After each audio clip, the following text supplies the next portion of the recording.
Hi hello नमस्कार नित्यसुना रोसे YouTube channel के आपण मन के स्वागत। आज आम गोटे नुआ रेसिपी बनामा पुआल छतुर देसी स्टाइल रे छतु मसला आपण मैंने भी बने खाई देखेबे।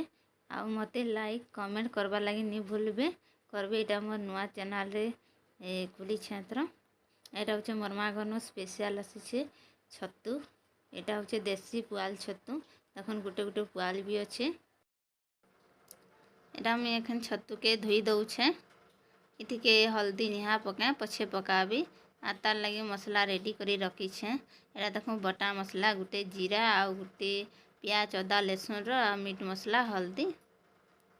एटा एखन हम छतु के टिके आग तेल रे भाजी देमा। आग टिके छतु के भाजी देले कहाँ से कि भल लागसे निहले भी नहीं भाजले भी चलबा हेन्ता भी रांधी पारमा।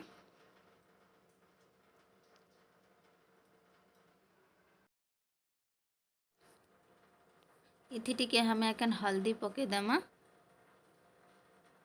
कानी कि मैं पहला हल्दी नहीं पके आउ एटा गाँ गाँवली रे पुआल रे फुटसी तो बिना सार रे आउ घिनुआ छतु इतार इ पुआल छतु भितर बहुत फरक थीसी आ टिके अलग टेस्ट थीसी आउ हमर शरीर लगी भी बहुत फायदा है। छतु के टिके गुड़े देछे ताकि ही आसलानो। आइटा में एखन मसला कसबार लगी तेल गरम करके प्याज दे देछे। प्याज हमर है आसलानो। एखन मैं बाटी थिली अदा लहसुन प्याज के आग टिके भाजी देवी आ पछे जीरा बाटी थी ताके पछे देवी।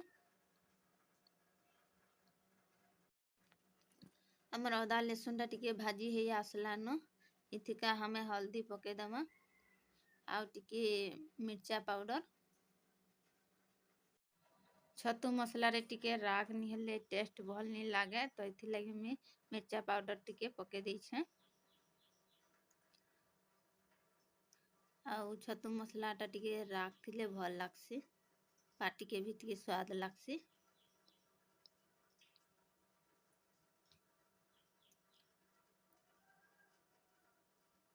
आपण माने भी थरे बने करी खाई देखबे मोर रेसिपी बहुत टेस्टी लागबा।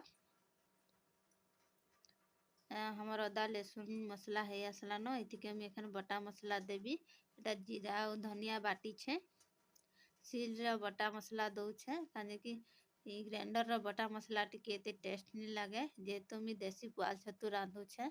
एटा बहुत कॉस्टली मिलसी घिनुआटा तो आमे सब बेले पाई पारमा सेथि लगी पातिया के टिके ता सब बेले घाटू थिबा टिके एटा के एखन कवर दे देबी मसलाटा सिझबा कवर देले टिके जल्दी सिझसी त मसलाटा।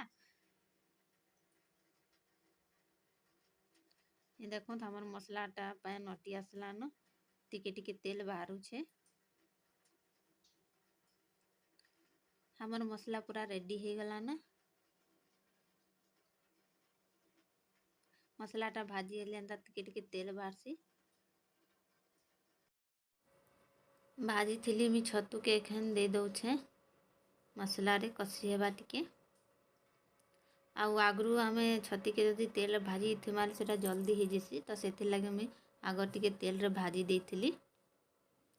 आउ इति के मुई नून नी देइथिली न पछे पकाबी टिके यानी कि पुआल छतीटा तो जल्दी सिझी जेसी बेसी टाइम नहीं लागे खाली मसला कसी हेले हेला। इति में टिके नून पके दउछे जेतकी स्वाद अनुसार।